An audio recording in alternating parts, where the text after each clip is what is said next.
Imagine this, a world in which the capacity to bend reality itself serves as a better gauge of riches than dull cash or glistening gold.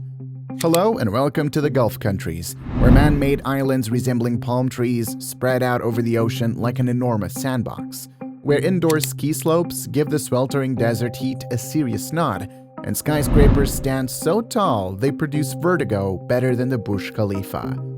Once recognized only for their enormous stretches of sand and nomadic Bedouin tribes, these desert kingdoms have experienced a transformation so drastic that it verges on the fantastical.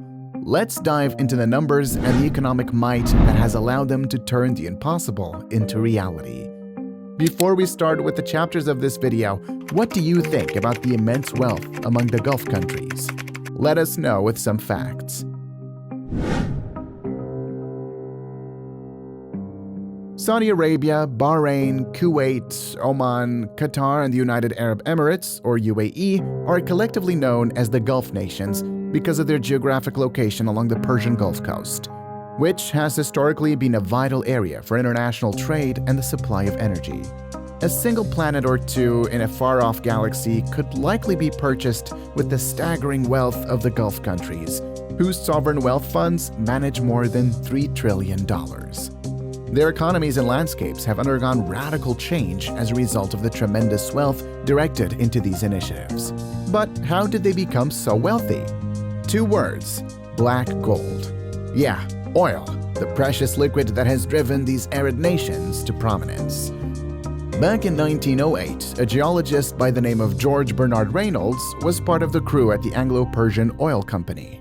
During his time there, he struck black gold in Persia, what we now know as Iran. This discovery was monumental for the region, but it paled in comparison to what was coming. Fast forward 30 years to March 3, 1938, in Daman, Saudi Arabia, an American oil company's well hit the motherlode. This wasn't just any ordinary oil strike, though. It revealed the largest petroleum reservoir the world had ever seen.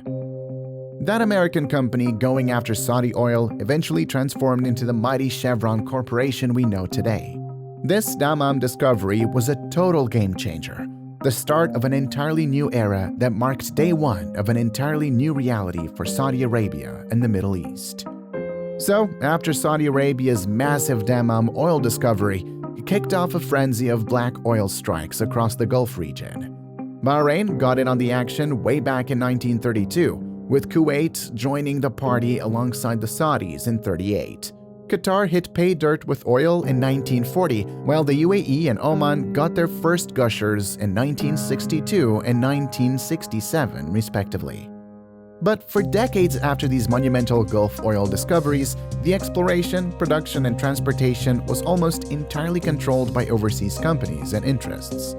The region's new riches were being extracted by foreign entities looking for profit.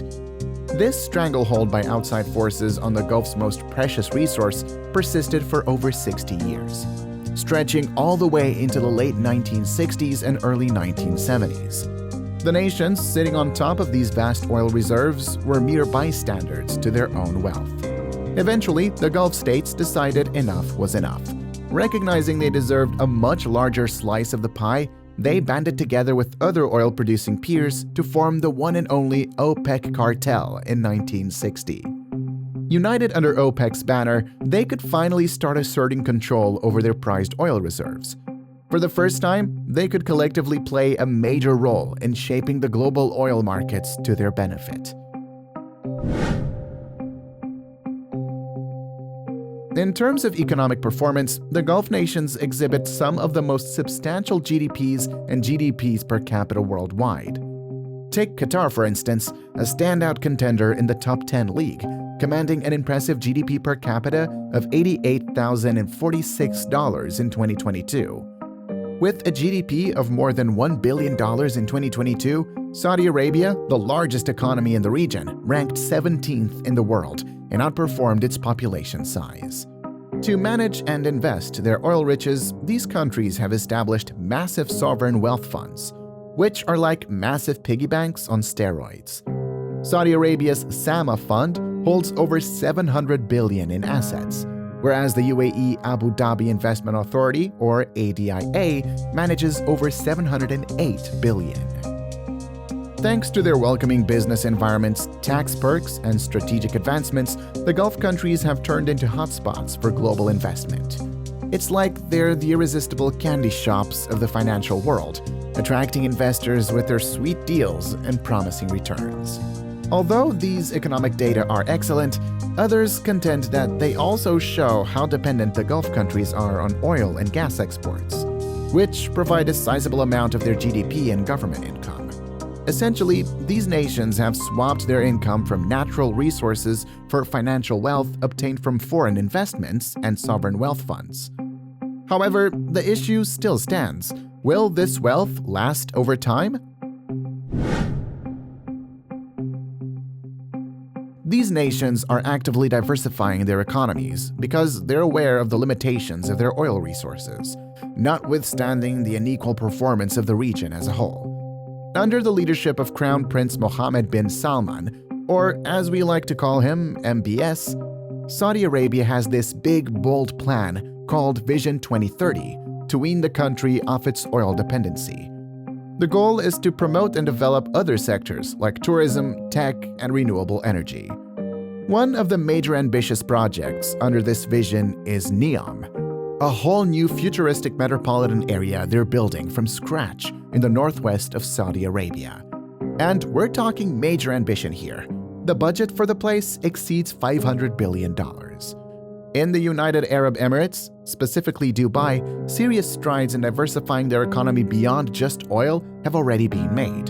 Who could forget or overlook the Palm Jumeirah, the massive artificial island literally shaped like a gigantic palm tree? Or the iconic Burj Khalifa Tower, the tallest building in the whole damn world. These colossal endeavors, while undeniably remarkable in their engineering and architectural grandeur, have sparked considerable controversy. Much of the criticism revolves around their alleged dependence on underpaid migrant laborers for construction and the adverse environmental effects stemming from the creation of such immense structures. Though the Gulf countries are extremely wealthy, they have several issues that might limit their extravagant lifestyles. Their economy is susceptible to changes in the price of oil on a worldwide scale, as they're significant exporters. This susceptibility was made painfully clear by the COVID-19 pandemic, which caused severe economic downturns and financial deficits in many Gulf countries. Because, oil money can't even stop a worldwide pandemic, unless you consider purchasing your own island to get away from the turmoil as a cure. Significant portions of the workforce in many Gulf countries are also made up of expatriates due to their enormous populations. Long-term viability and cultural identity are called into question by this. Moreover, the extravagant, energy-guzzling lifestyles prevalent in the Gulf nations, coupled with their economic overdependence on oil exports, have resulted in astoundingly high per capita carbon footprints on the global scale. Quite frankly, it would be an absolute travesty if those pristine beachfront resorts and soaring architectural marvels found themselves swallowed by the inexorably rising tides and sea levels we're staring down.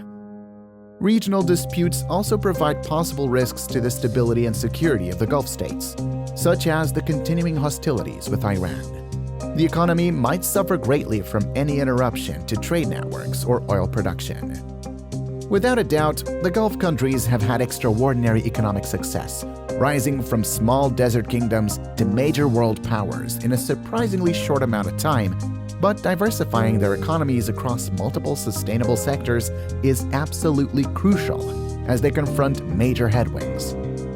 Dwindling oil reserves, population booms, and environmental strains won't just go away. They need a viable long-term plan beyond pumping crude. Sure, it's easy to flaunt your petro-riches by constructing the world's most vertically ambitious skyscrapers or audacious feats of artificial engineering like those palm-shaped islands.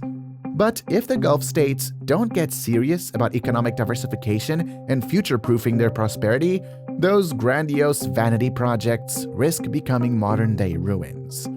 True sustainable wealth creation means keeping your feet firmly planted in reality, not losing perspective once the oil wells inevitably run dry down the road. The Gulf states can't keep prioritizing outrageous vanity projects meant to flaunt oil wealth. Short-term grandeur is pointless.